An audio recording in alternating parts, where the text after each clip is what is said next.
Hello guys, চলে এলুম আবার খেলার খবর চ্যানেলে বিগ আপডেট নিয়ে। তো চলো বন্ধুরা, খুব গুরুত্বপূর্ণ আপডেট নিয়ে চলে এসেছি। ফুল ভিডিওটা দেখতে থাকো, স্কিপ করবে না। স্কিপ করলে ভিডিওর মধ্যে অনেক কিছু মিস করবে। এবং এই খেলার খবর চ্যানেলে যারা নতুন আছে অবশ্যই এই খেলার খবর চ্যানেলটা সাবস্ক্রাইব করে পাশে থাকো এবং পাশে থাকা বেল আইকন ঘন্টাটা ডাউন করে বাজিয়ে দাও। আর বেশি বেশি লাইক এবং কমেন্ট করে দাও, যাতে মোটিভেট হয়ে তোমাদের এই খেলার খবর চ্যানেলে আমি ফার্স্ট আপডেট দিতে পারি। তো চলো বন্ধুরা, ফার্স্ট যে আপডেটটা নিয়ে কথা বলবো, খুব গুরুত্বপূর্ণ একটা আপডেট কিন্তু তোমাদেরকে শেয়ার করতে চলে এসেছি। মোহনবাগান কোচ জোসে মলিনাকে নিয়ে কথা, মানে মোহনবাগান কোচ জোসে মলিনাকে নিয়ে যে আপডেটটা আছে, তো গতকাল ম্যাচ জেতার পর মোহনবাগান কোচ জোসে মলিনা কিন্তু ডিফেন্স নিয়ে প্রশ্ন তুললো মোহনবাগানে। তো সে বলল কিন্তু এখনও কিন্তু আমাদের ডিফেন্স খুব একটা যে ভালো খেলেছে তা নয়। আমাদের আজকের ম্যাচের কথা ছিল যে গোল না খেয়ে ম্যাচ জিতবো, মানে ক্লিন শিট রাখবো। এবং তার সঙ্গে কিন্তু আমরা দুটো গোল হজম করেছি, শেষমেশ আমরা 3-2 গোলে জয়লাভ করেছি। অবশ্যই আমাদের স্ট্রাইকিং লাইন নিয়ে কোনো অসুবিধা নেই, স্ট্রাইকিং লাইনের প্লেয়াররা অসাধারণ পারফরমেন্স দিচ্ছে, কিন্তু আমি ডিফেন্স লাইন নিয়ে প্রচুর পরিমাণে এখনও চিন্তায়, কারণ আমাদের ডিফেন্স এখনও সেরকম ভালোভাবে খেলে উঠতে পারছে না। এবং অ্যালবার্টো রড্রিগেজ চোটে ভুগছে, এবং অ্যালবার্টো রড্রিগেজ যদি মাঠে ফেরে অবশ্যই ডিফেন্স খুব ভালো হবে।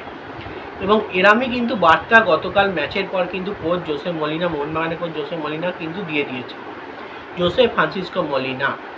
তো যাই হোক, এবার কিন্তু সে আরও ডিফেন্স শক্তিশালী করতে চাইছে। গোল না খাওয়ারই কিন্তু সে চিন্তাভাবনা করছে, গোল না খেয়ে ম্যাচ জেতার, এবং সে তার নেক্সট ম্যাচ এবার টার্গেট।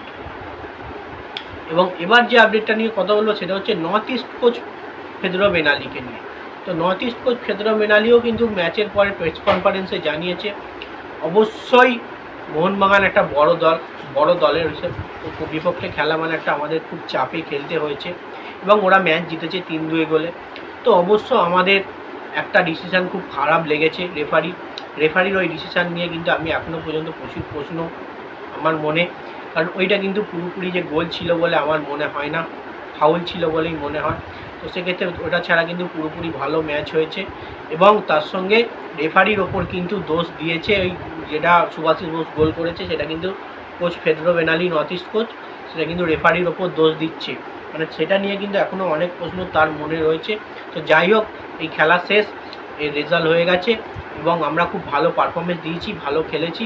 অবশ্যই মোহনবাগান বড় দল, মোহনবাগান জিতেছে এবং আমরা আর এই ম্যাচটা নিয়ে ভাবতে চাইছি না। এবার আমরা নেক্সট ম্যাচ নিয়ে চিন্তাভাবনা করবো এবং আমাদের টার্গেট পরের ম্যাচ।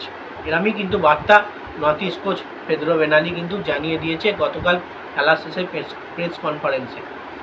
এবং এবার যে আপডেটটা নিয়ে কথা বলবো এটাও কিন্তু খুব গুরুত্বপূর্ণ একটা আপডেট বা কথা। মোহনবাগান শিবিরের প্লেয়ার জেমি ম্যাকরালেন, তো মোহনবাগান শিবির জেমি ম্যাকরালেন ম্যাচ শেষে যখন বেরিয়ে আসছে তখন সাংবাদিক সম্মেলনে একটা তাকে জিজ্ঞেস করা হয়, যে সে তখন বলে যে আমি ম্যাচে গোল করতে চাই, সেরকম কিন্তু আমি টাইম পাইনি ম্যাচের মধ্যে, এবং প্রায় আমাকে কোচ 10 মিনিটের মতো হয়তো নামিয়েছে, 80 মিনিটের পর আমাকে নামানো হয়েছে। আমি গোল করার জন্যই খেলবো, আমি নেক্সট ম্যাচে ফুল প্রথম ধাপ থেকে খেলতে চাই এবং ম্যাচে টিমের হয়ে গোল করতে চাই এবং আমার যাত্রা চেনাতে চাই। মানে সে কিন্তু পুরোপুরি উঁচিয়ে রয়েছে, টিমের হয়ে গোল করবে, মানে এত বড় মানের প্লেয়ার, সে কিন্তু স্ট্রাইকিং লাইনে খেলে, সে গোল ছাড়া কিন্তু কোনো রকমই কিছু ভাবতে চাইছে না। আর তাকে বেশি এবার টাইম দিতে হবে, প্রথম দিক থেকে নামাতে হবে এবং সে গোল করবে, এর আমি কিন্তু সে বার্তা জানিয়ে দিয়েছে।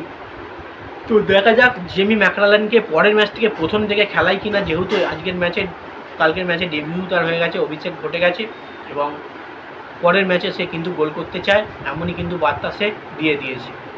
তো চলো বন্ধুরা, এই আপডেট ছিল। ভিডিওটা যদি ভালো লেগে থাকে লাইক কমেন্ট শেয়ার সাবস্ক্রাইব করে পাশে থাকো।